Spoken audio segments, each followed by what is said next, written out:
hosting any Lumberjacks for homecoming. How's the teams feeling going into the week? It's great. It's awesome having 2 byes during the week. I mean, I don't know if our season, regardless of how the schedule has worked out, I think the spacing of the workload has been pretty awesome to go fall camp, play 3, have a break, play 4, and then really kind of get into, I say, the home stretch here.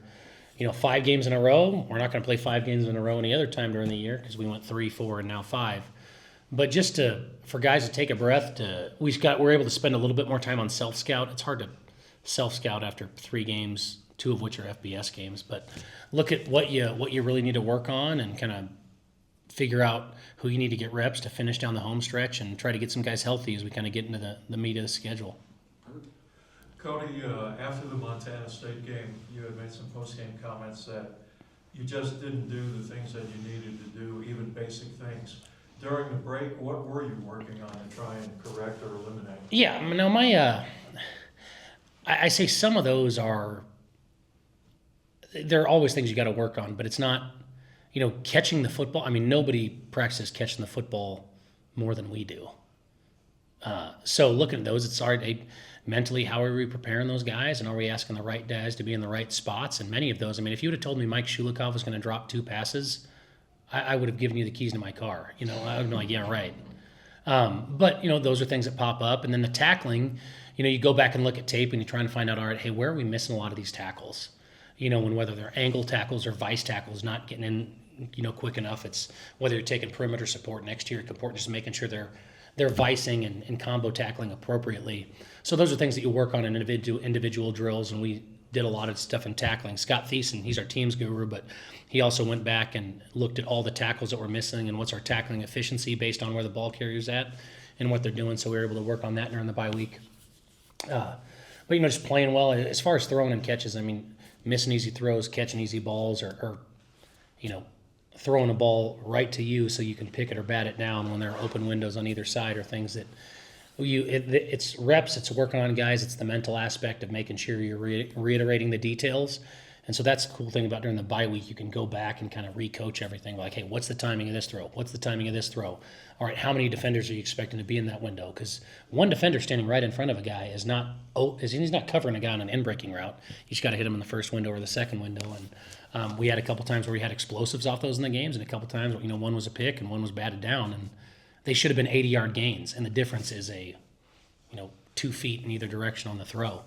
So it's working on tackling and making sure our tackling efficiency is there, because a lot of stuff that we did in the run game that popped up, we had been so stout in the run for a while, and then just guys getting out of gaps and doing stuff. I think there was a lot of tape that we were able to watch as a team of, hey, it's like on day 1, what's your job?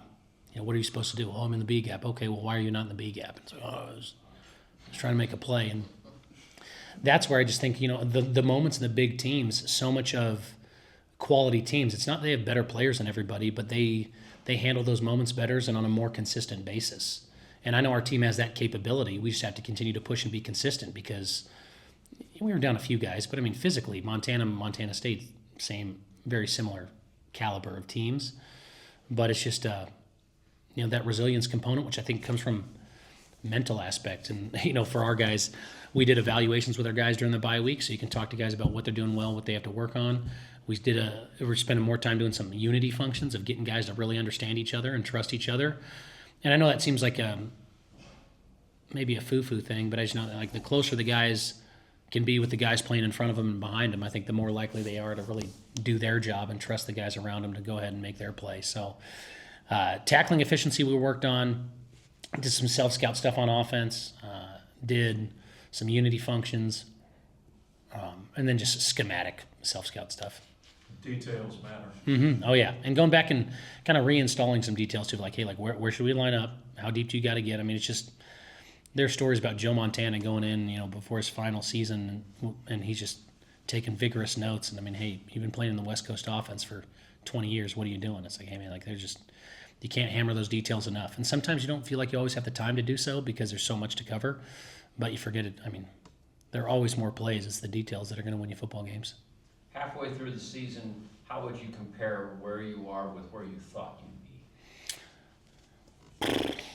I mean, where we are versus where we thought we'd be, I really thought going down the stretch, like, we got to we got to find an opportunity for just I say turn the key a little bit, and that's probably beating somebody that you're quote unquote not supposed to beat, but that we're totally capable of beating. That we were just I say like the Montana game, you didn't lose.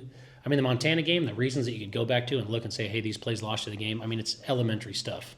That it's not anything that they did. Now they're a good football team, and I'm not saying that we should have beat them, but in order to win those football games, I think our guys are seeing that it's 100% in our control, but at some point we have to do it. And that's my task as a coach, is getting us to play well enough in one of these games to do it. I think the big game that people are looking back and saying, hey, you laid an egg. I mean, we played very poorly against Montana State. But if I would have told you we're going to lose to Montana State in August, you would have said, yeah, you're probably right. Now, I don't think those expectations are good, and we shouldn't resolve ourselves to them. But if you're laying out expectations of what you can and couldn't be, the one that sticks out is it's kind of the non-conference one versus Southern Utah. But, they've kind of been unique this year because, again, they were totally unique against us and went back to do what they were doing and lost. And then they flipped back to what we were doing against us, against Abilene Christian, and beat them, which I would never thought they would beat Abilene Christian last week. But that I think, there's probably that one game. And as much as you want to say, guys, like, I don't want to be 2-5. Like, I don't either. But also, it's just the way it goes, knowing that we could be, and I know this is crazy, we could be a top 10 football team right now in the FCS and be 2-5. And we're not, but you're like, well, the teams when Idaho lost to Montana, they didn't drop, but also, like, who have they beaten? It's just, there's still so much season to play, and the way that these schedules are, and that's what I told our guys, is we're going to respect everybody and fear no one every single week. And that's why, as you look at the schedule, if you think you can let off the gas, like, we're going to get a win one of these days, then you're wrong. You're going to get your butt kicked for 5 straight weeks and feel terrible. If you can attack it with the resolve of, hey, we've played really good football. Why did we play good football? Because we paid attention to the details, and we finished, and we ran to the football and finished tackles and caught the football. When you lose games, it's because you're not detailed and you don't make the routine plays. That's when you lose in football games. So as we go down this stretch, I still think every goal that you have is in front of you. You win 5 in a row, you go to the playoffs. And if I told you, hey, if we're the number 8 team in the country, we're going to win 5 in a row. Now, are we going to have to play well to do that? Yes. Are we going to have to play consistent to do that? Yes. Is that a tall task? Yes. But is it capable? Absolutely. And the guys on our team believe that can happen. But you got 2 more top 15 teams coming up. I mean, we play all 5 of the playoff teams from last year. We get 4 of them right in a row. NAU's a darn good football team. But we know last year, I think our guys know that that's one that we woulda, coulda, shoulda had. And we got to do a great job of recalibrating and coming out of the gates fast. It's going to be important to start fast. And we got a darn good opponent this week. And every opponent down the stretch, could we win every game? We could. Could we lose every game? Yes, we could. And if you look at how those guys have played, that's the beauty of the Big Sky is, the Missouri Valley has, 4 great teams, and then they have a bunch of walk-in wins. You don't get that in the Big Sky. I mean, you can't walk over anybody, and that's why our guys' antennas are up. I think the resolve is strong, and I mean, our record is what our record is, but I think we're capable of beating anybody on our schedule if we play good football. And that's why the conversation every single week on Sunday is not going to be, hey, are you capable? I mean, if you're still wondering if we can make plays on people, then you aren't watching the football games.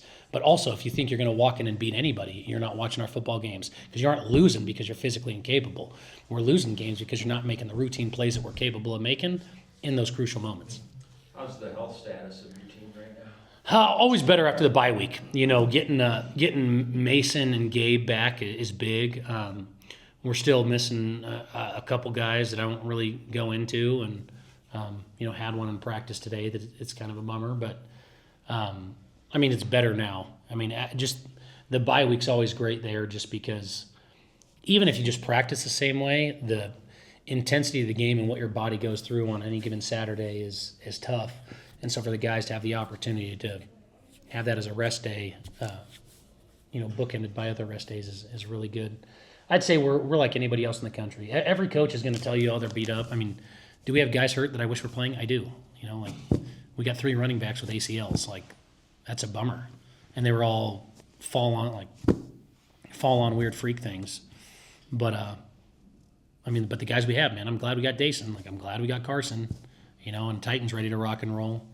But we're as good as anybody in America right now from a health standpoint. George just called you, George Katsimidas.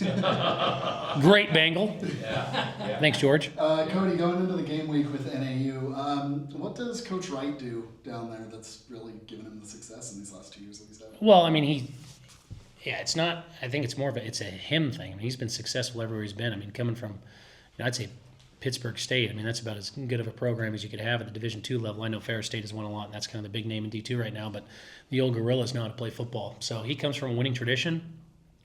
I think a lot of that he created, a lot of that you kind of soak up from being at a great program.